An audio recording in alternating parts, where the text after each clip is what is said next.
Bismillahirrahmanirrahim. Assalamualaikum warahmatullahi wabarakatuh. Alhamdulillahirabbil alamin.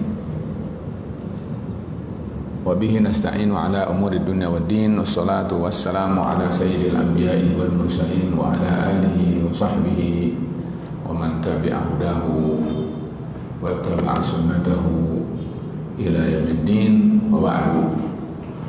Faqad qala Allah 'azza wa jalla: Ya ayyuhalladzina amanu taqullaha haqqa tuqatih wa la tamutunna illa wa antum muslimun. Jamaah sekalian, alhamdulillah bersyukur kepada Allah SWT. Kita selain dikaruniai iman sampai saat ini, kita juga diberi oleh Allah amal. Mudah-mudahan selamanya aman. Karena apa? Karena seperti yang kita ketahui, hari ini di waktu kita duduk di masjid ini, mereka di Cina, ya, saudara-saudara kita di Uyghur, mereka tidak aman. Hanya untuk memilih bahwa Islam sebagai pedoman hidup, lalu mereka ditekan, diintimidasi, bahkan dipaksa untuk menjadi komunis. Nah, para jamaah sekalian, kita tidak boleh lengah. Karena ya tidak tahu nasib kita ke depan, betul? Kalau kita tidak bisa menjaga diri kita, tidak bisa menjaga juga negeri kita, tidak bisa juga menjaga bangsa kita, maka bisa jadi apa yang mereka alami mungkin dialami juga oleh bangsa ini. Na'udzubillahi min dzalik. Jamaah sekalian, memelihara iman itu harus menjaga iman itu kebutuhan, dan selalu berada dalam keadaan stabil iman kita itu adalah sesungguhnya kebahagiaan yang tiada tara. Sebab kalau kita sudah tersendat dalam beribadah kepada Allah, ya, bayangkan di sana salam saja tidak boleh, Assalamualaikum tidak boleh, rumah saja sudah diintervensi. Mungkin antum tahu beritanya bahwa rumah Muslim itu harus menerima orang komunis untuk kemudian menjadi tinggal bersama di rumah itu, seolah-olah menjadi anggota rumah itu, tetapi kerjanya adalah mendeteksi, mengawasi, melarang, membatasi dari pengamalan syariat yang mereka yakini itu benar. Jamaah sekalian, bisa tidak kita bayangkan jika rumah kita seperti itu, ya, tamu tidak diundang tapi maksa, tapi intervensi. Na'udzubillah min dzalik. Oleh karena itu, para jamaah sekalian, mari kita jaga iman kita. Menjaga itu dengan sesungguh-sungguhnya, menjaga dalam artian supaya selalu bertambah iman kita itu, menjaga supaya tidak ada gangguan yang akan mengganggu, dan bila perlu kita bela iman kita itu. Tetapi para sekalian, gairah untuk membela iman itu tidak akan tumbuh kalau tidak ada rasa cinta terhadap din ini. tidak ada yakin terhadap Islam ini, maka tidak akan ada yang mau. Berani berkorban itu adalah karena adanya iman.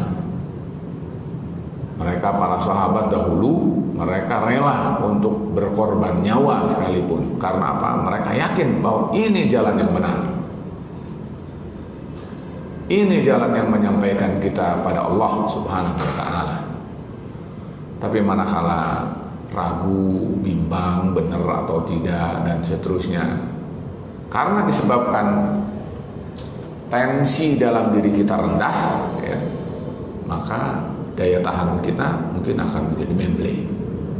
Na'udzubillah min dzalik. Oleh karena itu, mari kita jaga keimanan kita, kemudian berusahalah untuk selalu menambah dan meningkatkan iman kita, antara lain dengan ilmu, supaya dalam berislam ini selalu berdasar pada suatu keyakinan bahwa itulah suatu kebenaran. Ikhwan sekalian, secara urutan memang kita pada malam hari ini membahas masalah haji. Setelah i'tikaf dalam kitab Syu'abul Iman itu adalah haji. Nah, setelah haji jihad. Setelah haji, setelah bahas ini jihad. Nah, oleh karena itu walaupun hajinya mungkin masih ada beberapa bulan ke depan, tetapi kita tetap harus mempelajari tentang hal ini dan kemudian kita paham betul, lalu dijadikan haji ini sebagai sesuatu yang menyempurnakan iman kita. Saya bacakan seperti biasa adalah berasal dari kitab terlebih dahulu. Ya. Dalam kitab begini,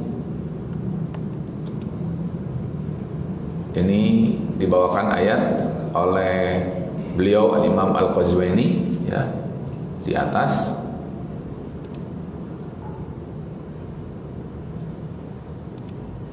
Nah, ini kata beliau, kenapa haji ini bagian dari iman? Ya, karena firman Allah dalam surat Ali Imran ayat 97. Kata Allah, walillahi 'alan nasi hajjul baiti man istata'a ilaihi sabila. Walillahi. Saya mungkin akan tidak membawakan banyak tafsiran, ya. Tapi untuk ayat ini saya bawakan, yaitu tafsir Al-Imam Al-Baydawi. Walillahi, ya, artinya adalah itu merupakan hak Allah. Haji itu hak Allah. Jadi jangan ada yang berprasangka bahwa haji itu semau sendiri. Haji itu hak Allah. Berarti haji itu kewajiban manusia. Timbal balik kita adalah kita sebagai makhluk, betul? Allah sebagai khalik. Timbal balik makhluk dengan khalik itu adalah, kalau dilihat dari sisi kewajiban dan hak, maka manusia berkewajiban, Allah punya hak.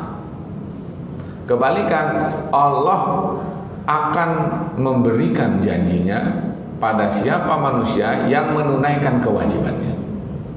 Karena tidak mungkin kita mengatakan Allah wajib terhadap manusia, karena tidak ada yang mewajibkan Allah. Orang Allah Tuhan, Allah Rabbul Alamin, betul.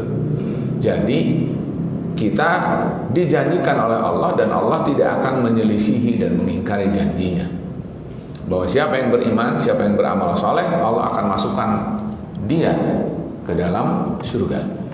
Nah, jadi para sekalian, lillah ini adalah difahami bahwa ini adalah hak Allah. Kemudian alan nasi. Alan nasi di sini artinya adalah ilzam. Manusia harus, gitu. Jadi kalau Allah berhak, manusia berkewajiban. Jadi menjadi hak bagi Allah, menjadi kewajiban manusia. Apa itu? Hijjul baiti. Hijjul bait itu adalah menunaikan haji ke Baitullah. Menunaikan haji ke Baitullah. Baitullah itu apa? Ka'bah.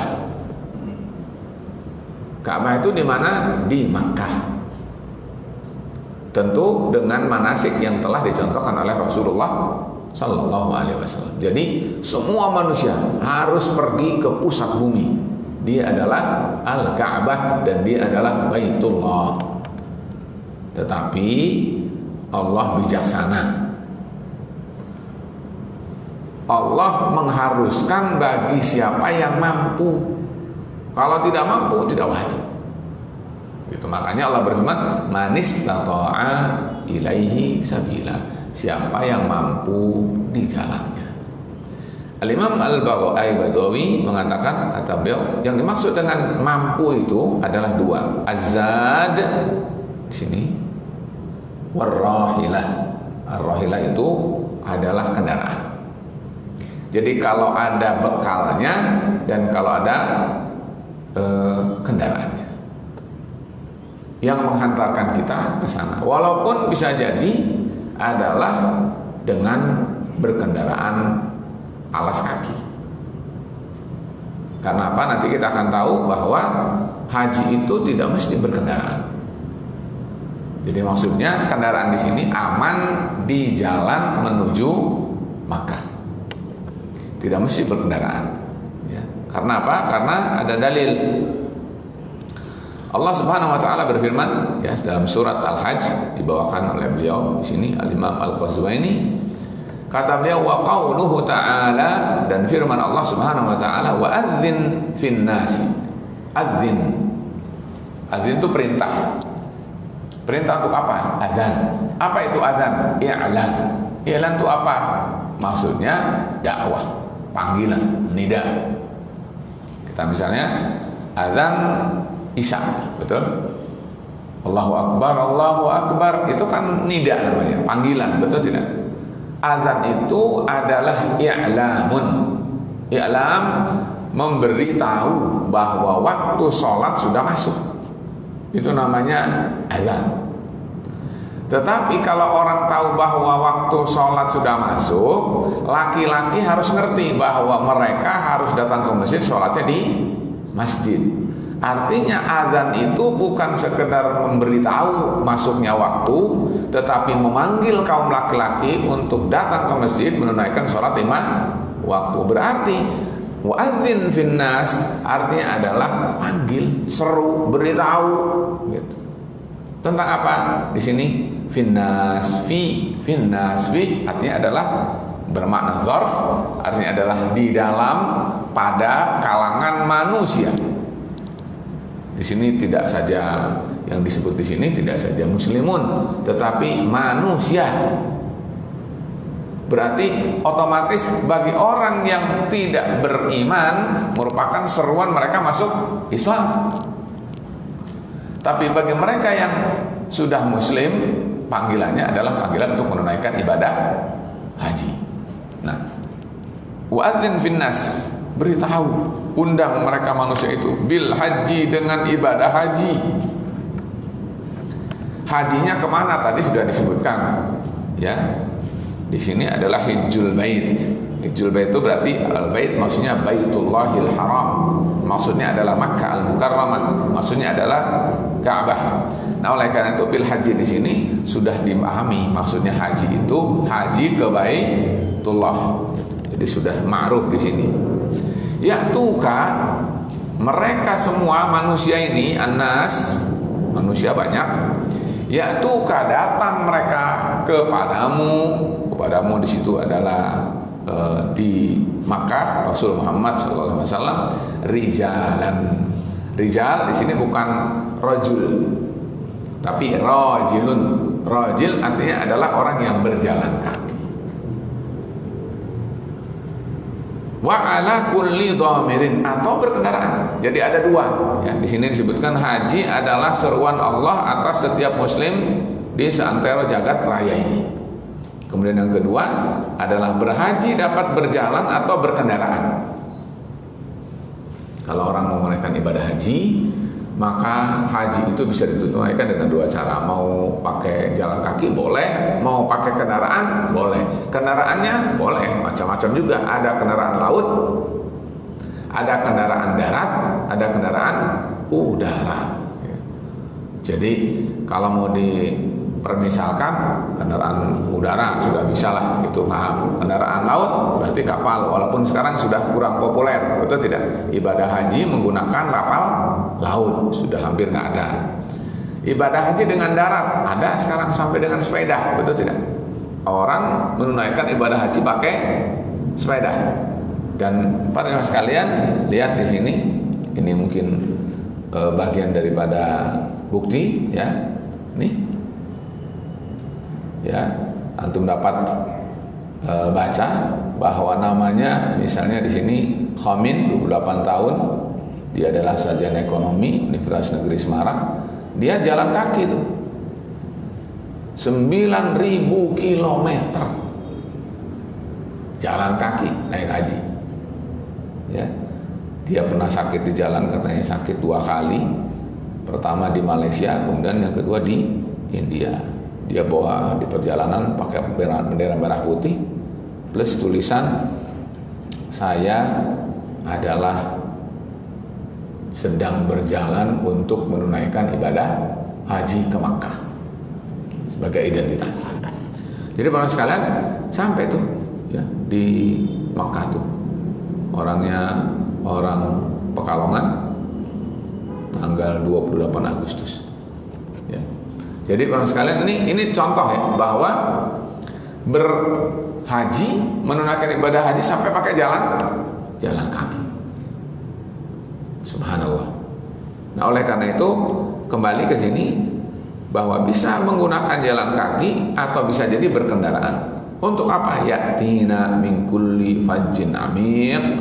Semua dari berbagai penjuru datang ke Baitullah. Ya, di sini adalah bahwa orang datang menuju haji dari berbagai penjuru dunia. Dari mana saja datang. Dan tidak ada orang yang kapok untuk datang lagi ke Baitullah. Sampai sekarang katanya ada namanya pembatasan. Pembatasan apa katanya, umroh progresif. Ya kan? Karena orang tidak boleh umroh 2 kali setahun. Kalau dalam setahun umroh 2 kali kena pajak, kena bayaran. Dan bayarannya adalah mahal sampai dengan 7 juta. Artinya apa? Orang itu tidak ada bosannya, tidak ada kapoknya. Betul tidak? Walaupun harus bayar 7 juta, di antara orang yang punya bayar itu 7 juta. Betul tidak? Karena apa?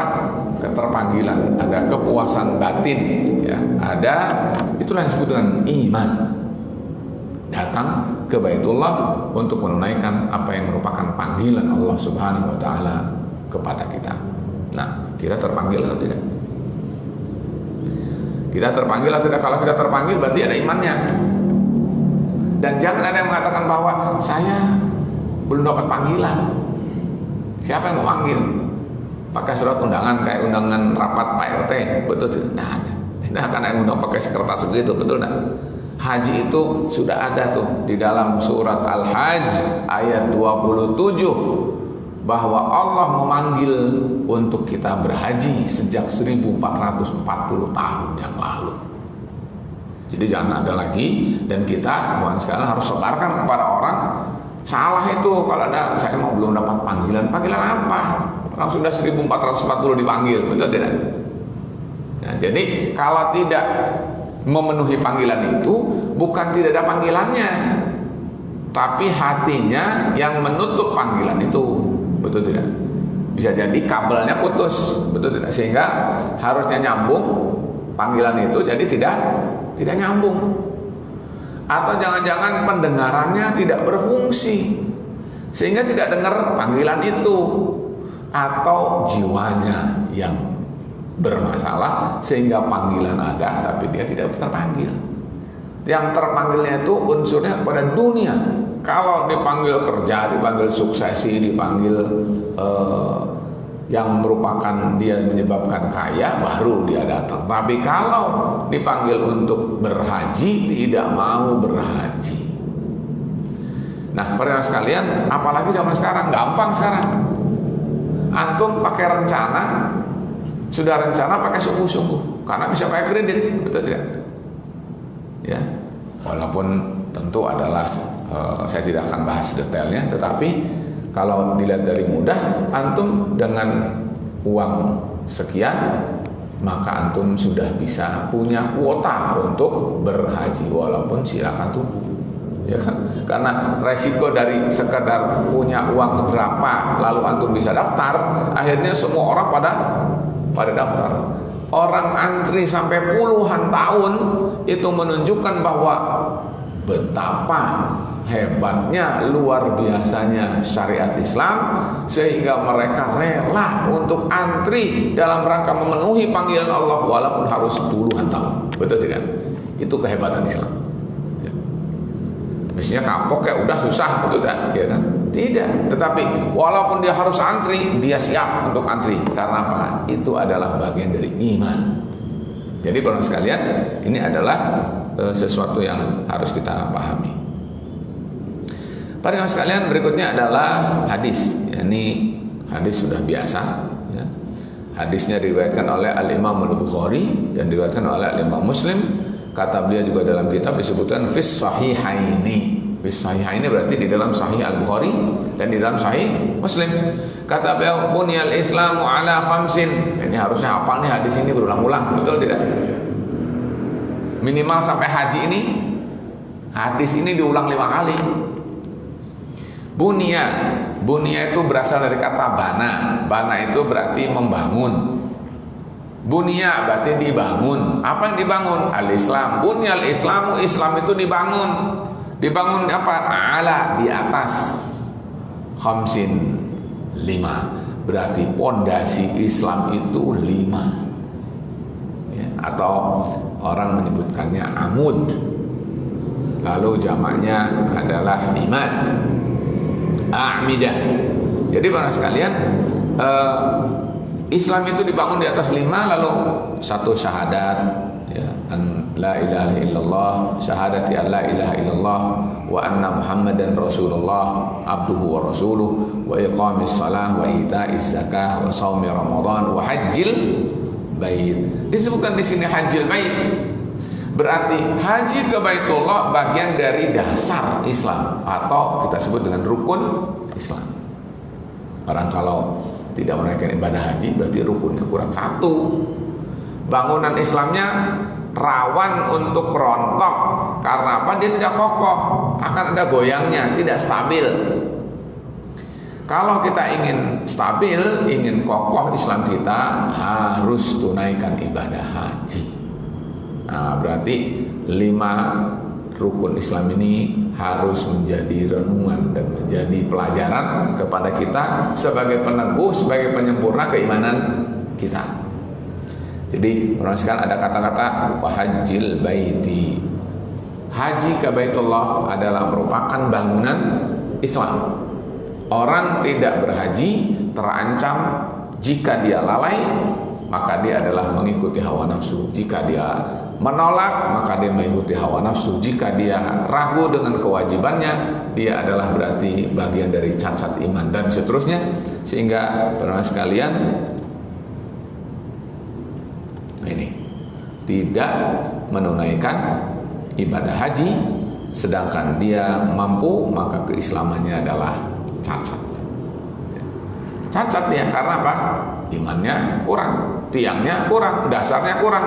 Berarti dia rawan untuk terancam, tergoda, goyah keislamannya, tidak istiqomah dalam berislam, tidak kokoh pendirian Islamnya. Karena apa? Kurang tangguh dalam berislamnya.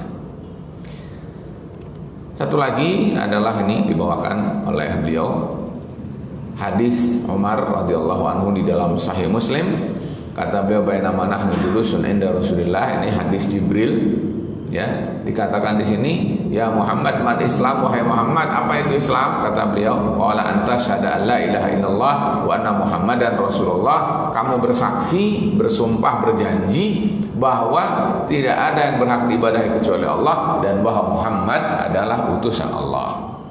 Lalu berikutnya, wa tuqimas shalah wa tu'tiyaz zakah wa tahujjal bait wa ta'tamir, haji dan umrah di sini. Wa taqtasim minal janabah, kamu mandi dari janabah, tatimul wudu, kamu sempurnakan wudu, ya. Wa tutimul wudu wa tasuma ramadan, kamu saum pada bulan Ramadan. Qala fa in fa'ata fa ana muslimun, kalau kamu kalau aku lakukan maka berarti aku muslim. Qala na sadaqta, dan seterusnya. Jadi para sekalian, kalau 5 ini dikerjakan oleh kita, berarti kata Rasul, kamu muslim. Bahaya kalau tidak dikerjakan, berarti kamu tidak muslim.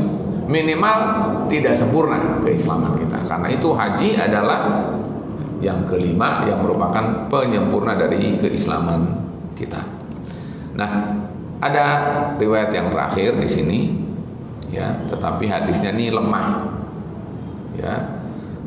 Diriwayatkan oleh Imam Ad-Darimi, ya, dan kata Syekh Husain Salim Asad Ad-Darani mengatakan bahwa sanad ini dhaif karena ada orang rawi namanya Lais bin Abi Sulaim.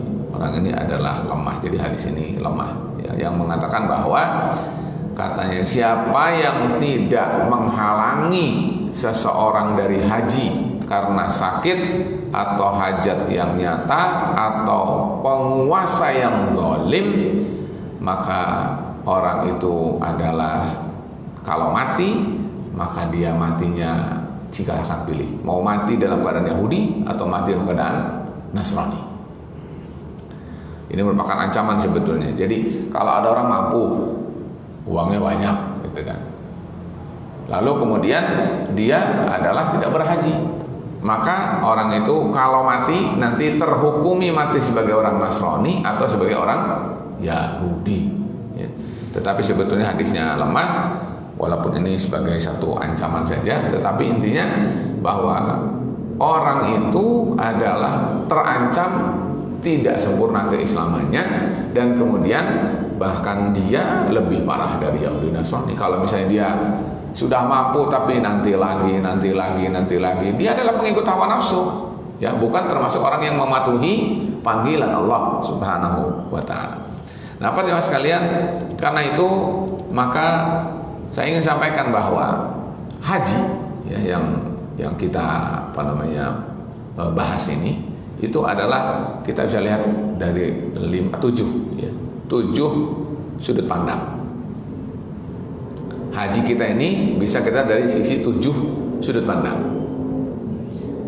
Tadi sudah dijelaskan bahwa ada sekian ayat, ada sekian hadis yang menjelaskan bahwa ibadah haji adalah sesuatu yang tetap. Ketetapannya, dalilnya, perintahnya, syariatnya di dalam Al-Quran, di dalam sunnah, tidak bisa dibantah. Orang yang membantah wajibnya haji bisa batal Islamnya. Orang yang menolak menunaikan ibadah haji bisa menjadi orang yang murtad kalau dia tidak menerima syariat itu, ya.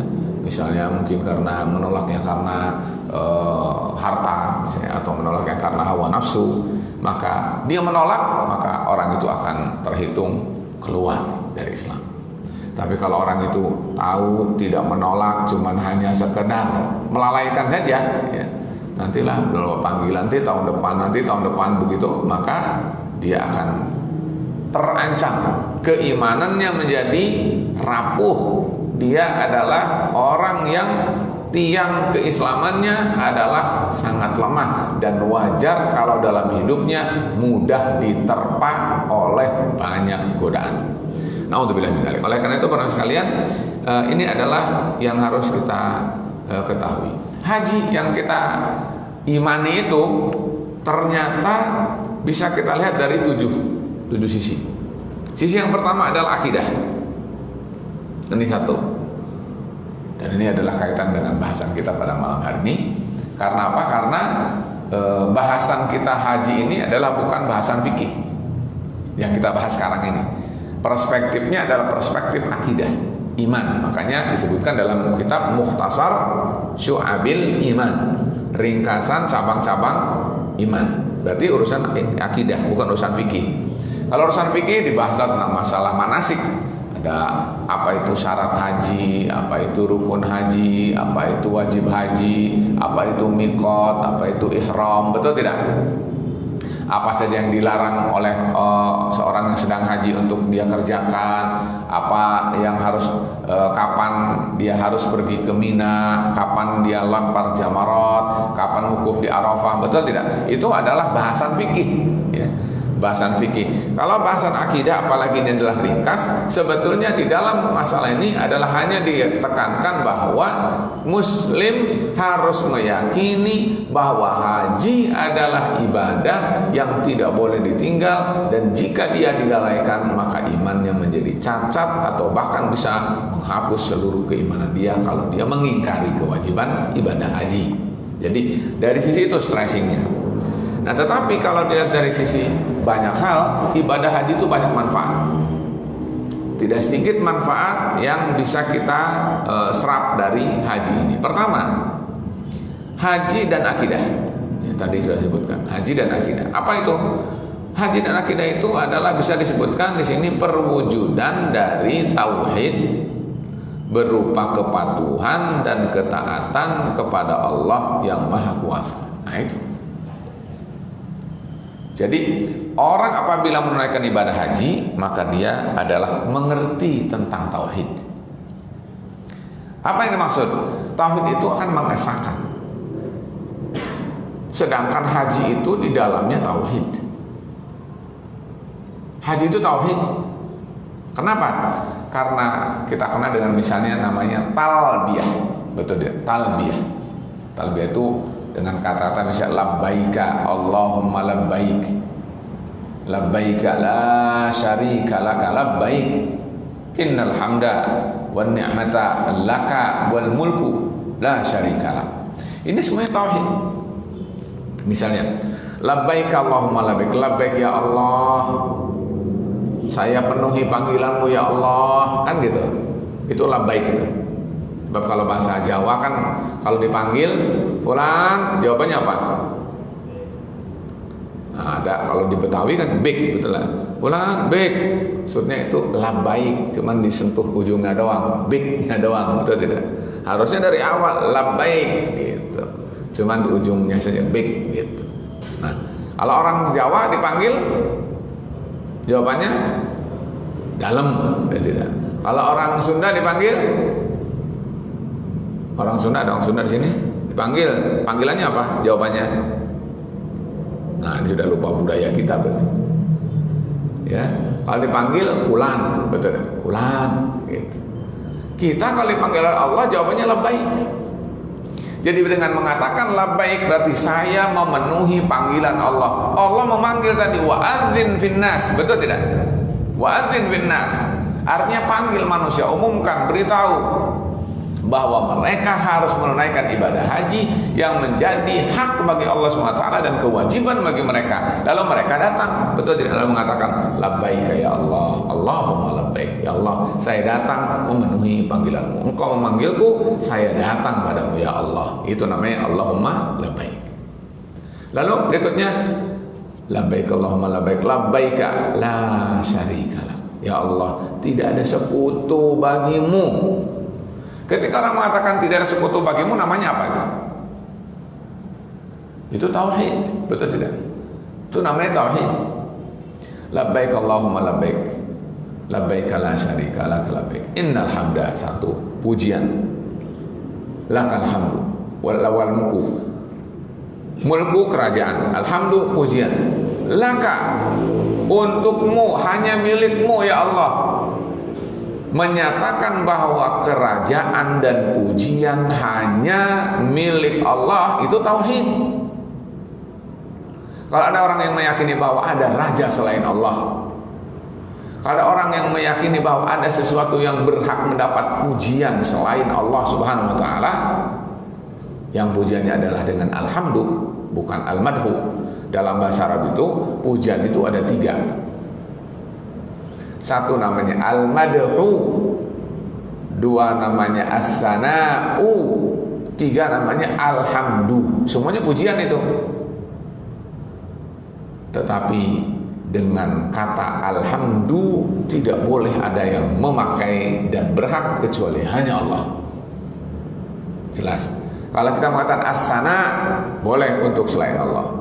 Kita mengatakan al-madhu, boleh untuk Allah. Artinya pujian. Pujian, sanjungan. Tapi kalau menggunakan alhamdu, segala puji, maka itu adalah hanya untuk Allah Subhanahu wa ta'ala. Dan itu tauhid.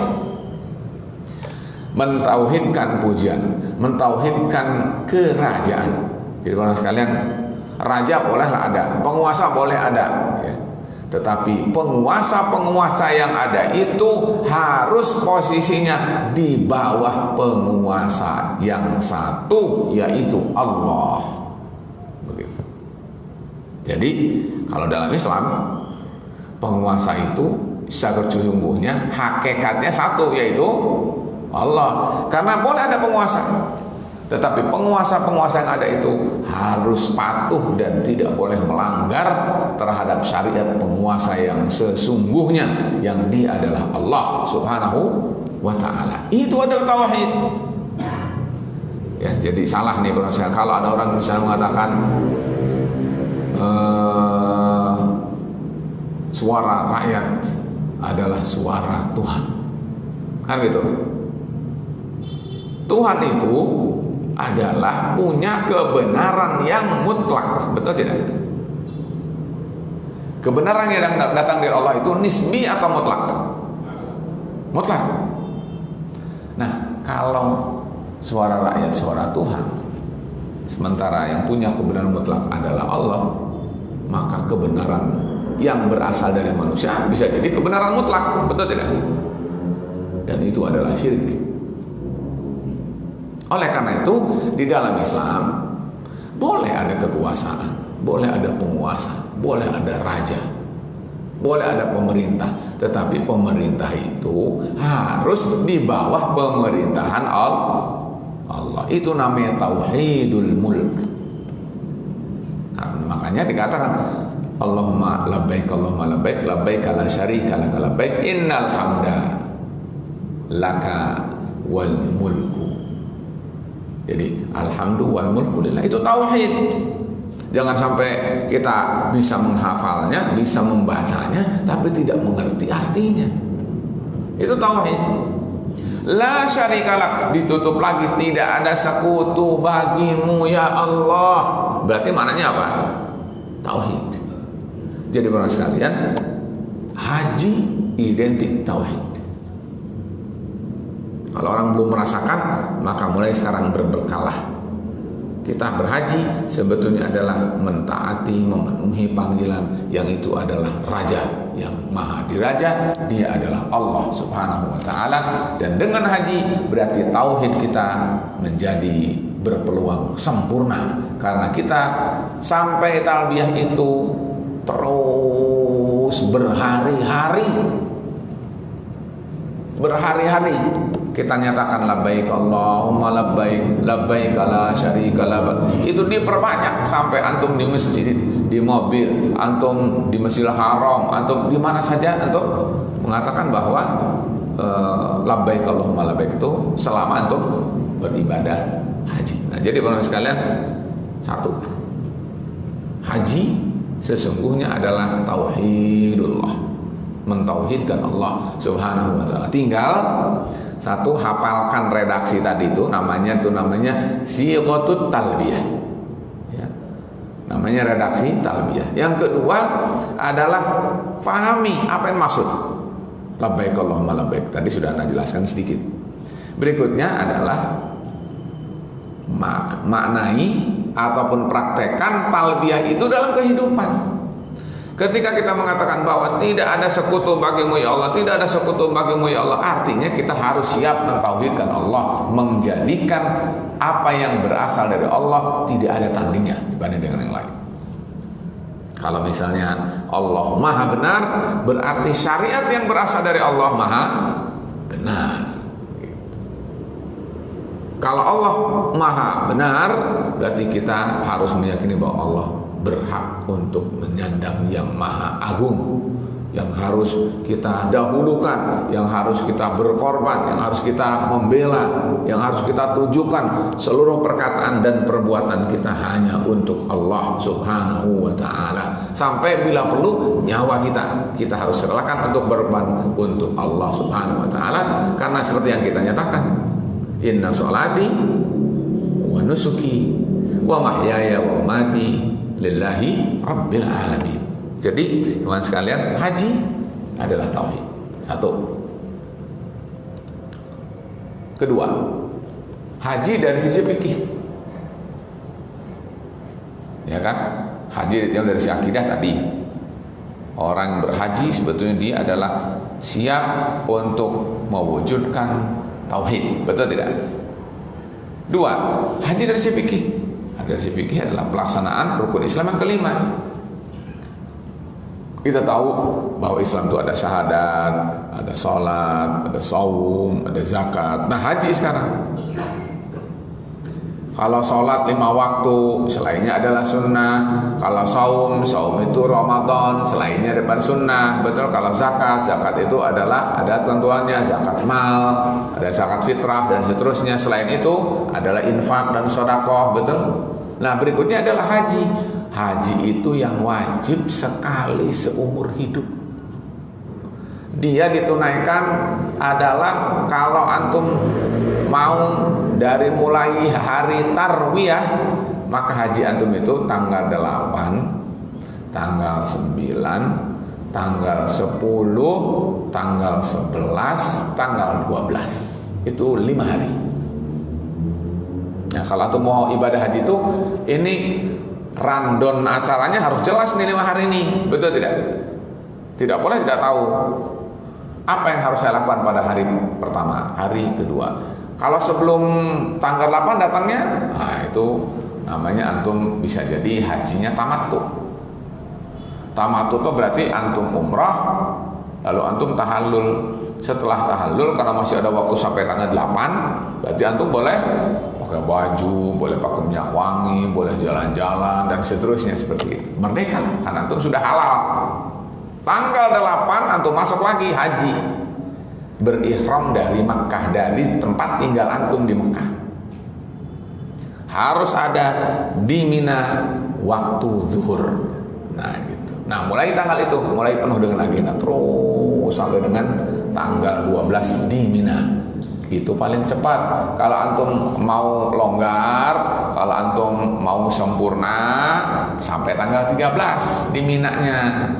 Walaupun resikonya biasanya sudah kosong Minanya, karena orang pengen cepet-cepet. Sehingga tanggal 12 pengennya meninggalkan Mina. Jelas tidak? Tanggal 12 sudah pada pergi dari Mina, sudah selesai. Padahal satu lagi tanggal 13. Kalau tanggal 13 antum bisa jadi longgar, tidak macet, tidak padat. Karena apa? Hari yang termasuk orang sudah mulai pergi dan kosong. Intinya 5 hari, sekarang kalau mau dihitung, atau sampai 6 hari. Kalau antum ada orang yang mungkin karena repotnya urusan dunia ini, betul tidak? Tidak bisa, atau karena uzur datang cukup tek hari Arafahnya saja tanggal 9. Berarti tanggal 9, tanggal 10, tanggal 11, tanggal 12, berarti 4 hari. Boleh juga. Tapi hati-hati, kalau antum terlambat dari wukuf di Arafah, antum ngulang hajinya. Karena antum tidak sah. Karena kata Rasul, al-hajju Arafah. Haji itu Arafah. Kalau orang menunaikan ibadah haji sedangkan dia tidak melakukan wukuf di Arafah, berarti dia harus mengulang hajinya di tahun depan. Wah, repot. Orang ngantrinya saja berapa tahun ngantrinya, betul ya? Sampai 5 tahun, 15 tahun, sampai ada yang 25 tahun harus ngantri. Antum kalau tidak daftar sekarang, sedangkan usia antum 40, maka 65 tahun baru antum punya peluang menunaikan ibadah haji. Sudah gitu tidak tahu rukunnya dengan tepat, antum ngulangi, wah nggak tahu bisa haji lagi atau tidak, betul tidak? Jadi itu adalah namanya wukuf. Minimal wukuf di Arafah harus bisa ikut. Nah, tapi kalau yang biasa normalnya tanggal 8 di Mina, lalu berikutnya nanti ke Arafah tanggal 9, lalu 10 nanti ke Muzdalifah, lalu termasuk malam 10-nya sudah di Mina lagi, lalu 11, 12, 13 di Mina.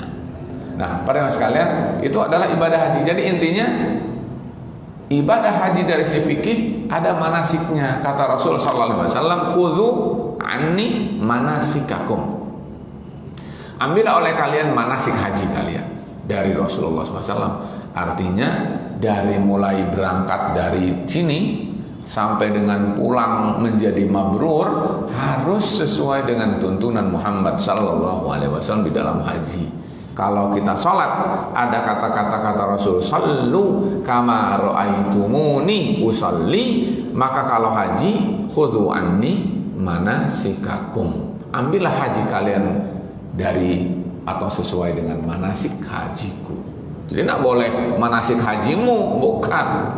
Manasik hajiku, ku-nya itu dalam kurung Muhammad Rasulullah sallallahu alaihi wasallam. Jadi pada sekali antum, saudara antum siapa saja akan menunaikan ibadah haji di tahun ini, ingat-ingat manasik antum tuh manasik haji Rasulullah. Jangan manasik haji rombongan, jangan manasik haji siapapun, tapi manasik haji Rasulullah. Jadi harus tanya, maaf nih, pekerjaan ini mana sunnahnya? Ada nggak dari Rasulnya?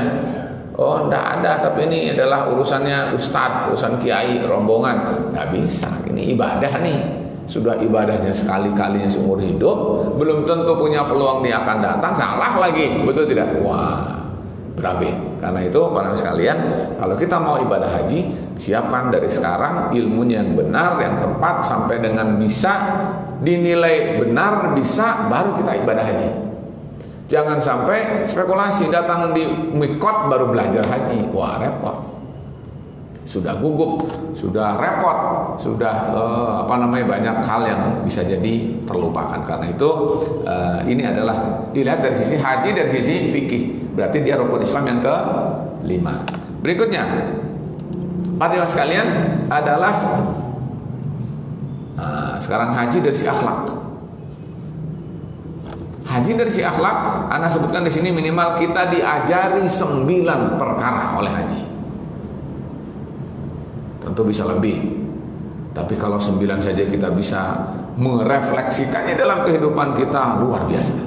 Kaum muslimin itu luar biasa. Pertama, dididik sabar. Orang haji itu harus sabar. Mungkin sabar dalam antrian ribuan ya mas sekalian, pintu masuk ke Masjidil Haram itu ratusan, tetapi karena manusianya jutaan, maka dia harus antri, betul tidak? Harus sabar. Tidak boleh kemudian dia sikut kanan, sikut kiri dan seterusnya, yang penting dia masuk, tidak boleh, dia harus sabar. Sabar. Cuaca di Mekah beda dengan cuaca di Bintaro, betul tidak? Di kita itu nyaman-nyaman saja. Berapa derajat? Kalau di sana bisa jadi 50 derajat Celcius kalau musim panas. Setengah mendidih. Artinya kita harus sabar. Panas sabar, gitu kan. Mungkin gerah, mungkin apa. Ya kalau sudah panas, manusia berdesak-desakan, ya kan. Wah, bisa jadi nggak sabar tuh. Marah-marah, teriak-teriak, hati-hati, antum lagi haji, sabar. Bayangkan, kalau dari mulai haji dari Indonesia kan biasanya 40 hari, betul tidak? 40 hari diajari sabar. Hebat nggak? Jadi, kenapa orang pulang haji nggak sabar? Berarti dia nggak paham, tidak menyerap dari nilai haji yang dimaksud. Haji itu mendidik sabar. Pulang dari haji sabar dia, karena apa? 40 hari disuruh untuk sabar. Masya Allah. Mungkin makan, ya, makannya yang biasa makan, misalnya makan apa gitu kan, lalu di sana nggak ada makanannya, betul tidak? Walaupun makanan Indonesia, tetapi makanan Indonesia itu kan tidak sama dengan makanan asli keluar dari hasil bumi Indonesia. Walaupun kangkung di sana bisa jadi sedikit bedalah dengan Indonesia. Tidak bisa persis dengan makanan Indonesia. Makanan Indonesia yang dibuat di Saudi ya bedalah, betul tidak? Nah, tetapi minimal kita harus sabar dengan menu, sabar dengan cuaca, sabar dengan bergiliran, sabar di jalan, sabar naik turun kendaraan. Wah, pokoknya berbagai masalah harus sabar. Kuncinya sabar. 1, 2, dermawan. Kalau antum tidak dermawan tidak bisa haji. Bayangkan, nanti saya jelaskan ya, bahwa haji itu adalah puluhan juta. Puluhan juta itu yang di store, belum lagi persiapan sebelumnya, belum lagi persiapan di sana, belum lagi persiapan pulang, betul tidak? Jadi minimal 4 itu, 4 kali anggaran itu. Bisa jadi 5 dengan cadangan. Anggaran sebelum berangkat, anggaran pokok yang di store ke pemerintah, betul tidak? Anggaran cadangan sebelum berangkat, termasuk meninggalkan bekal untuk yang di rumah, betul tidak?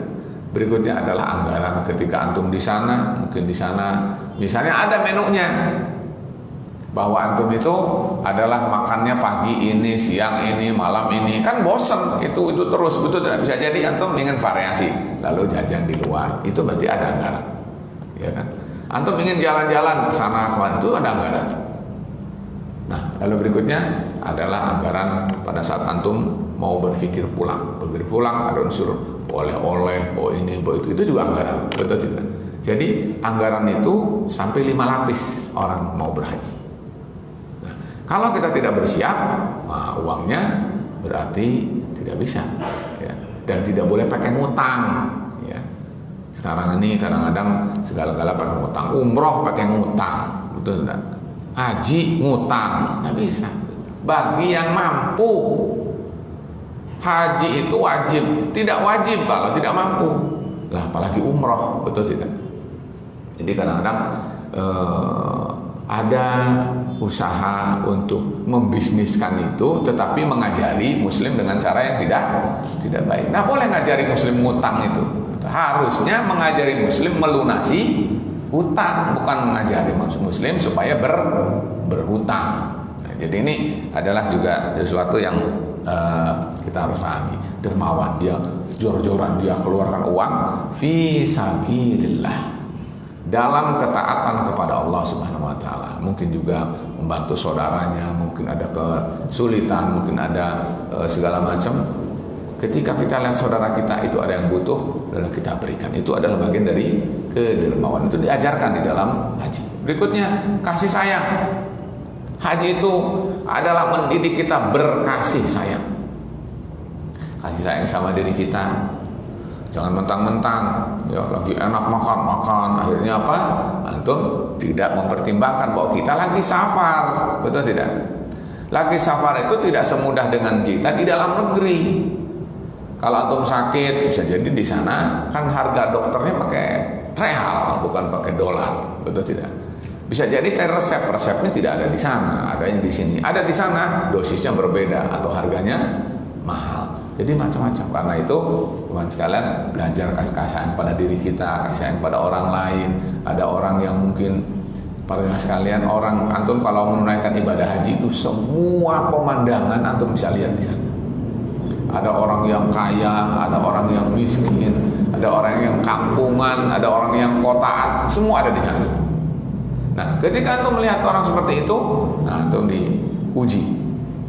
Ada orang yang susah, ada orang yang kepanasan, ada orang yang hilang sendal, ada orang nyasar, betul tidak? Nah, itu adalah tantangan kasih sayang. Ada orang, ya pada saat saya waktu di Madinah saya mengalami, dulu pada zaman waktu masih di sana, itu ada jamaah haji yang masih di Madinah, dia putar-putar itu Masjid Nabawi, mau pulang nggak tahu jalan. Padahal sebetulnya ya mungkin kata orang sih sesuai dengan amalan kata orang. Ya. Tapi orang itu sampai susah mau pulang itu akhirnya ditanya di mana bapak tinggalnya, nggak bawa alamatnya. Ya, zaman dahulu, tapi kalau zaman sekarang mungkin lebih mudah. Zaman dulu itu adalah alamatnya tidak dibawa, kemudian kakinya nyeker, kepanasan, kan susah. Dan itu sendal sampai menggunung karena apa? Walaupun itu adalah sendal, tetapi kan sendal orang, betul tidak? Jadi tidak mau pakai. Akhirnya apa? Dia akhirnya kakinya menjadi sakit. Jadi para sekalian, seperti itu adalah banyak sekali tantangan di mana kita dituntut untuk punya belas kasih sayang kepada orang. Itu bisa haji. Berikutnya adalah toleran. Nggak boleh maksakan kehendak antum, betul tidak? Orang punya paham masing-masing. Ada orang yang mungkin saja di sana bermazhab Hambali, ada orang bermazhab Hanafi, ada orang bermazhab Maliki, betul tidak? Kita dari Indonesia bermazhab Syafi'i misalnya gitu. Nah itu nggak boleh. Kamu harus harus begini, nggak bisa. Ya, harus kita namanya renggang rasa. Ada saling hormat menghormati, ada saling kemudian memahami di antara mereka. Berikutnya berkorban. Ya. Dalam berkorban bisa jadi ada teman kita yang lapar atau apalah, itu banyak ya, ini ceritanya banyak. Kemudian tahan uji, tidak boleh cengeng ya, karena apa? Karena di negara orang ya. Mungkin antum harus jalan kaki gitu kan, biasa di sini naik turun mobil ya kan, lalu kemudian harus jalan kaki jauh, ya jalan kaki. Biasa antum dijemput, ini sekarang harus nunggu mobil jemputan atau mobil omprengan, tapi kan harus nunggu lama, manusia ratusan ribuan begitu. Harus, itu adalah tahan uji, jangan kemudian ngambek-ngambek, marah-marah. Kemudian itu adalah tidak dibenarkan. Berikutnya tawadhu, harus merendah, tidak boleh sombong, tidak boleh angkuh. Kemudian pengendalian diri, antum pengen ini, pengen itu, tapi harus dikendalikan. Karena apa? Karena tidak setiap kehendak antum sesuai, ada, cocok di sana ya. Karena itu kemudian berikutnya harus lemah lembut, tidak boleh kasar sama orang ya. Karena kalaupun antum kasar, ada orang yang lebih kasar lagi. Para sekalian, ini contoh, bisa jadi akhlak yang lain ada, betul tidak? Ini adalah nilai-nilai akhlak-akhlak yang ditumbuhkan pada saat orang haji itu. Bahkan mungkin ada namanya isar. Isar itu adalah mengutamakan orang lain, mungkin orang lemah, mungkin orang butuh, dan seterusnya. Dah, 3 ya. Jadi haji ditinjau dari yang ketiga, dari sisi akhlak. Haji itu Masya Allah mendidik akhlak-akhlak yang mulia. Jadi kalau orang pulang dari haji tidak berakhlak mulia, berarti tadi hajinya tidak mentraining orang itu. Nah, jadi ini kemudian yang ke berapa tuh? 3 ya. Sekarang keempat. Yang keempat, haji dan ekonomi. Dimasukkan haji dan ekonomi itu, ya misalnya ini anak ambil berita untuk tahun ini, ya ditandatangani tanggal 10 April 2018, katanya bahwa melalui Kepres biaya haji, biaya penyelenggaraan ibadah haji BPIH namanya, tahun 1439 dan 2018 itu adalah katanya termahal Aceh, yaitu 31,9 termurah ya. Termahalnya 38,79 juta itu dari Lombok. Ya itu misalnya ya. Ini yang Anda maksud kenapa Anda bawakan, coba bayangkan antum kalau saja Indonesia kuotanya 260.000 orang. Boleh antum buka kalkulator sekarang. 260 juta kalau ditambah misalnya 270 misalnya ribu kali ini 31 juta saja misalnya, berapa tuh kira-kira ya. Jadi itu adalah besar sekali ya. Lihat dalam hitungan menurut ya, misalnya di sini ada catatan bahwa dana haji itu sampai tidak kurang ada 96,79 triliun. Sudah kehitung tadi berapa? Kehitung nggak tadi? 31 juta kali ya 270.000. Ini katanya biaya itu 96,79 triliun gitu. Lalu kemudian ya itu adalah pemerintah mendapat manfaat per 3 bulan itu sebesar 1,4 triliun. Bayangkan. Katanya kalau itu adalah dalam hitungan 1 tahun, maka 1 tahun itu pemerintah mendapat manfaat keuntungan dari dana haji yang 96 triliun ini tidak kurang dari 5,3 triliun. Ini kan ekonomi, betul tidak? Jadi haji itu adalah menambah income pemerintah, betul tidak? Menambah income semua stakeholder yang terlibat dalam haji. Bahkan bukan saja di Indonesia, lihat misalnya ini. Nah, bawakan berita ya bahwa ini bukan tahun sekarang, kalau sekarang kan belum haji, tapi tahun kemarin tahun 1439 jamaah haji itu menurut sensus di sana itu yang haji itu sebanyak 2.371.675 orang. Yang berasal dari orang dalamnya adalah 612.953. Dari luar Saudinya 1.758 orang, 722 orang. Perempuannya adalah 1.327 atau 1.000, kemudian 127 orang haji laki-laki. Perempuannya adalah 1.044.548 orang. Kalau lihat dari sisi warga sekitar Saudi, misalnya dari Teluk berapa, dari di sini ada dari Amerika berapa, Amerika dan Australia itu 24.000 ya sekian, dari Eropa 88.000 sekian. Jadi ada hitungannya. Nah, coba dilihat. Kalau dilihat dari sisi keuntungan, ya keuntungan itu Saudi misalnya, dilihat bahwa katanya ini dari pendapatan itu tidak kurang dari 20 sampai 26 miliar real ya. Atau sekitar 5,33 sampai dengan 6,67 miliar dolar. Miliar dolar ya, itu kali tambah sekarang kali berapa? 15.000 ya, kali saja itu berapa tuh kalau nggak error ya komputernya ya. Nah, jadi Bapak sekalian itu semua adalah pendapatan itu adalah kira-kira 14 miliar real atau sama dengan 3,73 miliar dolar. Apa bukan ekonomi ini, betul nggak? Jadi haji itu memberi manfaat dari sisi ekonomi gitu. Jadi kalau misalnya orang melihat dari sisi peluang ini, dari sisi potensi ini, bisa jadi ada yang iri ini, betul tidak? Bisnis yang tidak pernah ada hentinya, bisnis yang tidak pernah ada sepinya, bahkan semakin hari semakin ramai ya haji, betul tidak? Nah, dari pikiran orang dalam negeri maupun orang luar negeri, haji itu adalah masalah yang menguntungkan.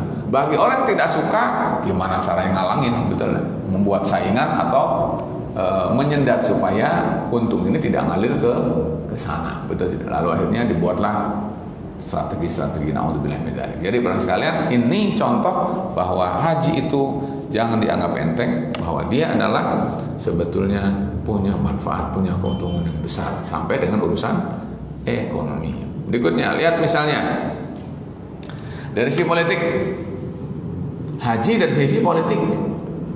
Wah, lihat. Haji adalah merupakan muktamar rutin tahunan umat Islam seluruh dunia. Masya Allah. Bayangkan seluruh dunia Islam hadir di Makkah, ya, hadir di Makkah, dan tadi dalam waktu yang tadi Anda katakan minimal 4 hari, tanggal 8, 9, 10, 11, 12, itu kan 5 hari, tumplek semua plek di Makkah. Antum bisa bayangkan lalu lintasnya kayak apa, betul tidak? Ya, kepadatan rumahnya kayak apa, berarti makanannya kayak apa, wah sudah antum bisa hitung. Ya, kalau misalnya tadi dihitung 2 juta sekian, 2.300.000 ditambah dengan berbagai stakeholder yang tidak haji tapi nimbrung dalam kematian haji, ya kira-kira misalnya Satu orang 3 gelas gini saja sudah berapa kalau setiap hari, betul tidak? Jadi Masya Allah, intinya kaum muslimin muktamar seluruh dunia setiap tahun ya. Cuman ada hal yang digarisbawahi, coba bayangkan kalau muktamar itu menghasilkan sesuatu yang terkoordinir, wah menakutkan ke dunia, betul tidak? Ya kan? Ya, setiap manusia begitu pulang ke negerinya mempunyai satu pandangan yang sama sebagai hasil dari ibadah haji ya, sehingga itu bisa menjadi satu komando bagi seluruh umat Islam di dunia. Betul, wah hebat sekali, itu bisa menggetarkan dunia, betul tidak? Ini baru kumpulnya saja sudah membuat Masya Allah minimal energi positif. Bayangkan para sekalian, Makkah atau Ka'bah itu setiap hari tidak pernah sepi dari orang tawaf, betul tidak?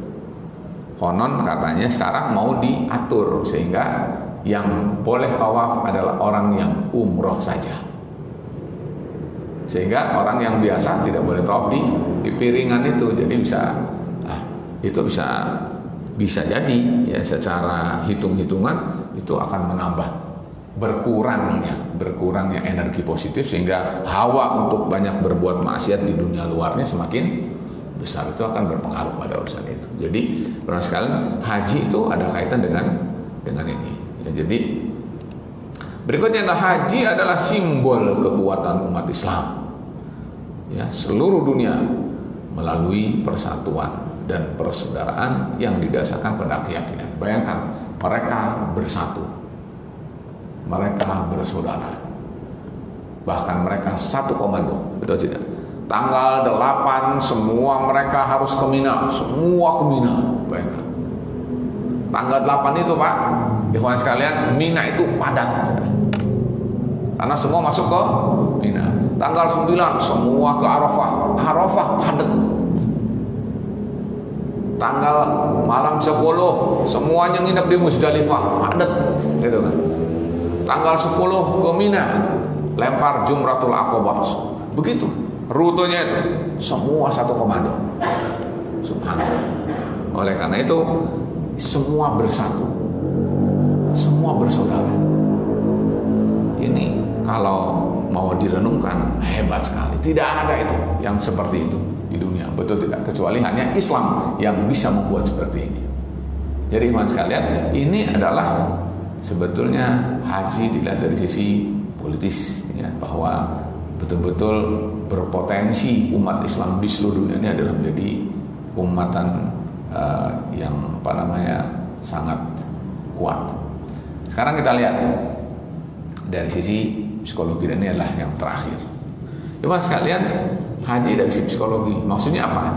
Dari sisi kejiwaan minimal 3. 1, haji itu mengenal dan menikmati indahnya alam semesta ciptaan Allah. Masya Allah, antum kalau misalnya bayangkan orang Jakarta lalu ke Cengkareng mungkin biasa saja, betul tidak? Tapi bagi orang daerah ya, datang ke airport itu luar biasa, betul tidak? Ke airport itu luar biasa. Bahkan karena bangsa kita ini termasuk tidak sedikit dari mereka yang berasal dari kampung, itu cara menggunakan fasilitas di airport itu kadang tidak bisa juga ya. Misalnya di kamar mandi, di WC-nya, betul tidak? Itu adalah karena standarnya internasional, mereka datang ke airport, maka tidak mustahil mereka adalah tidak bisa memakainya. Artinya adalah demikian rupa. Begitu naik pesawat, Masya Allah, melihat awan, semua manusia di bawah, antum di atas, betul tidak? Lihat lurus awan, lihat ke atas langit, betul tidak? Semua itu adalah indahnya. Datang di sana, Masya Allah, gunung, kemudian gurun Sahara. Di Indonesia semua rumputan, di sana kering semua, betul tidak? Di sini Indonesia sejuk, di sana panas. Alam itu adalah bagian daripada bentuk. Semua itu adalah syahdu, kenikmatan tersendiri. Membuat kita adalah melihat berbagai gejala alam ini, membuat kita adalah menjadi senang, puas, dan seterusnya. Itu satu, dan itu adalah karunia Allah. Kedua, mengingatkan syukur atas nikmat Allah. Subhanallah, semua ini adalah dari siapa? Siapa yang bisa memilih antum dari 260 juta lalu antum berkesempatan kali ini menunaikan ibadah haji kalau bukan kehendak Allah? Betul tidak? Itu adalah menunjukkan kita harus bersyukur kepada Allah Subhanahu wa taala bahwa Allah dengan kuasanya memilih kita untuk menjadi dutanya, menjadi dhaif, menjadi tamu untuk datang ke Baitullah, dan itu adalah nikmat besar, dan karena itu harus kita syukuri. Bayangkan antum itu datang di Makkah itu setiap sholat 100.000 kali dengan sholat di Bintaro ini. Masjid Imanuddin ini 100.000. Kalau sholat di Masjidil Haram itu 100.000. Masya Allah. Kira-kira berapa hari itu kalau 100.000? Ya tidak. Sementara di sana setiap sholat 100.000. Kalau antum sunnahnya rajin di sana 100.000 kali berapa kali sunnah? Masya Allah. Jadi tidak bisa dihitung uang. Berhaji itu adalah semuanya adalah merupakan nikmat Allah Subhanahu wa taala dan panen pahala lah, betul tidak? Sehingga Allah memberikan kesempatan pada kita harus sedapat mungkin menjadikan semua itu adalah sebagai sesuatu yang bermanfaat untuk kita. Makanya walaupun antum sedang safar di sana, antum sayang kalau tidak sholat di Masjidil Haram. Karena apa? Kalau antum sholat di malas-malas gitu ya, sholatnya di hotel gitu ya, karena mungkin dapat hotel yang nyaman, betul tidak? Lalu antum ya malas turun ke bawah, rugi antum. Jadi harus gimana caranya memanfaatkan momentum itu lalu mendapatkan pahala dan ganjaran dari Allah sangat berlipat ganda. Itu adalah Masya Allah, kita harus bersyukur Allah memberi kesempatan ini untuk menjadikan kita lebih baik, lebih mulia, lebih tinggi derajatnya. Masya Allah, lebih kaya dengan rahmat Allah Subhanahu wa taala. Itu adalah harus disyukuri. Ketiga, kepuasan jiwa berupa antara lain bangga menjadi bagian umat yang terbesar. Masya Allah, semua orang datang ke sini untuk beribadah kepada Allah, dan antum bagian dari mereka, betul tidak? Jadi Masya Allah, kita ada rasa senang, ada rasa bahagia, ada rasa bangga. Itu adalah yang mempengaruhi jiwa dan ruh kita. Nah, karena itu maka coba antum lihat ada berapa sisi berarti ya, dari semua itu, dari mulai satu dari sisi akidah, dua dari sisi fikih ya kan, tiga dari sisi akhlak, betul, empat dari sisi ekonomi, lima dari sisi politik, betul, enam dari sisi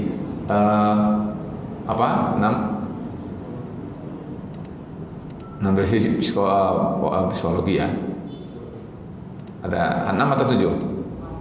6 ya. Nah itu, jadi teman sekalian, Masya Allah ya. Jadi haji ini sangat istimewa. Semua itu adalah memupuk kita untuk tumbuh iman kepada Allah SWT. Dengan haji sebetulnya harusnya bisa terrefleksikan dalam berbagai sisi kehidupan, sehingga seharusnya pulang dari haji itu semakin saleh. Atau dengan kata lain namanya predikatnya mabrur. Dan orang apabila pulang dengan haji yang mabrur, sudah, kata Rasul, tidak ada balasan lain kecuali surga. Al-hajjul al-mabrur laisa lahu jazaa'un illa jannah. Haji yang mabrur itu tidak ada balasan lain kecuali surga. Masya Allah. Jadi bisa dipastikan orang yang pulang haji calon surga. Masya Allah. Betul tidak? Nah, berarti sudah tinggal pertahankan predikat itu. Jangan kembali lagi ke tempat kotor, jangan kembali lagi ke maksiat. Jangan, tinggal istiqomah saja. Kalau sudah jadi Pak Haji, pertahankanlah predikat mabrur, insya Allah matinya husnul khotimah. Masya Allah, betul tidak? Nah, karena itu hebat sekali haji ini, kawan sekalian, sebetulnya saringan Allah SWT menuju dia lebih mulia, menuju dia lebih beruntung, menuju dia lebih barokah dari sisi Allah Subhanahu wa taala. Karena itu bergairahlah kita untuk menunaikan ibadah haji, nabung dari sekarang, betul tidak? Kalau tadi berapa? Hitungannya 31 juta, ya tidak? Itu kalau dari paling jauh tuh, paling dekat. Kalau dari Lombok 37 tadi ya. Di Jakarta ada. Kalau Jakarta berapa ada? Cuma anda tidak bawakan uraiannya saja. Katakanlah misalnya 35 juta, antum itu berapa? Kalau 30 juta lalu antum 1 bulan 1 juta, ya berarti antum nabung 3 tahun, betul tidak? Pemerintah ketika mengambil untung dari sekian itu adalah bayangkan manusia mengiur, menabung, ya. Lalu uang tabungan itu bisa jadi investasi. Itu yang tadi 1,4 itu tidak dari 96 triliun. Itu hanya dari setengahnya saja. Bagaimana kalau lebihnya? Berarti tidak kurang dari bisa jadi 3 triliun, bukan 3 kali 5, 3 kali 3 sudah tidak kurang 9 sampai 10 triliun itu 1 tahun kalau diputar semuanya, betul tidak? Dan itu para sekalian tentu menjadi keuntungan tersendiri. Nah, demikian para sekalian untuk haji, masalah haji, dan sebagai bentuk dari wujud dari cabang iman. Mudah-mudahan kita semakin mantap, semakin paham, semakin yakin bahwa haji sebetulnya membuat kita semakin lebih barokah, lebih berhak untuk berpeluang mendapatkan rahmat Allah, bahkan berpeluang mendapatkan calon ya keanggotaan dari warga surga. Subhanallah, karena hajinya mabrur. Karena itu mumpung belum haji, atau yang antum yang sudah haji, mumpung belum haji, kalau yang sudah haji tinggal pertahankan haji mabrur antum sampai mati, selesai itu husnul khotimah. Kalau antum yang belum, berarti belajar dari sekarang berstrategi supaya bagaimana antum bisa menunaikan haji dengan mabrur. Harus berencana. Antum mulai, kalau menabung rumah bisa, betul tidak? Subhanallah ya sekalian, orang itu sesuai dengan keinginannya, sesuai dengan prasangkanya. Kalau antum mau, sebetulnya bisa. Kan banyak ceritanya kan, ada orang yang bisa menunaikan ibadah haji dengan jalan yang sebetulnya kalau dihitung dari rasio susah, tapi bisa, betul tidak? Nah, yang jadi masalah adalah kadang-kadang kita kurang keinginan dan kurang kemauan, sehingga apa? Kita menabungnya untuk urusan duniawi bisa, tapi untuk urusan ibadah kurang pandai. Nah, karena itu mulailah dari sekarang ya, berniat pada Allah, mudah-mudahan Allah mengabulkan semua doa dan harapan kita. Amin. Demikian, silakan barangkali ada yang mau bertanya, dipersilakan.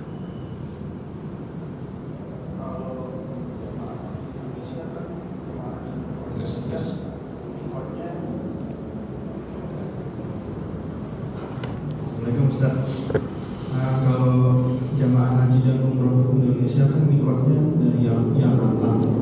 Nah, kemarin waktu saya umroh itu ternyata ada mikot baru yang sudah disetujui sama MUI, katanya boleh mikot di Bandara Jeddah. Ini bagaimana Ustaz? Ya. Bisa Yang selamat adalah yang ditentukan oleh Rasulullah Sallallahu Alaihi Wasallam.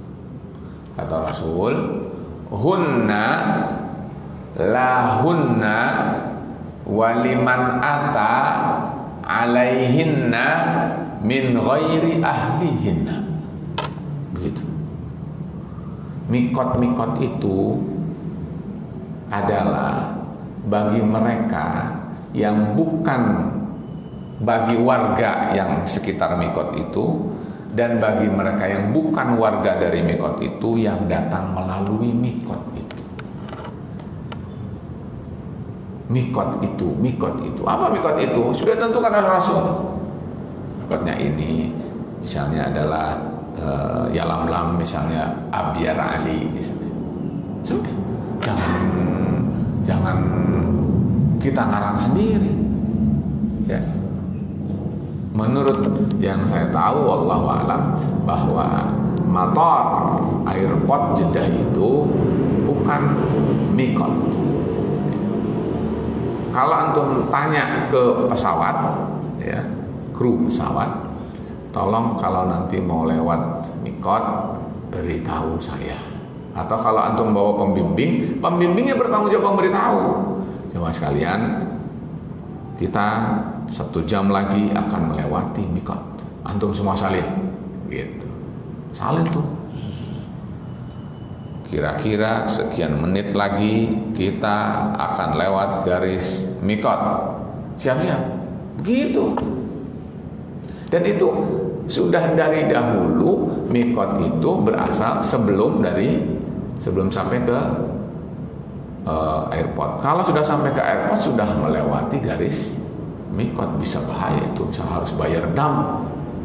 Jadi yang menenangkan adalah harusnya pada saat di pesawat pada saat melewati garis mikot, dan itu dikasih tahu oleh krunya, itu pesawat tahu dia kita akan melewati, karena melalui satelit kan tahu bahwa ini. Kalau zaman dahulu itu adalah di belakang kursi itu ada televisi yang menjelaskan antum sudah sampai di mana, antum sudah sampai di mana gitu pesawat. Kalau sekarang semua dipakai film semua. Ya.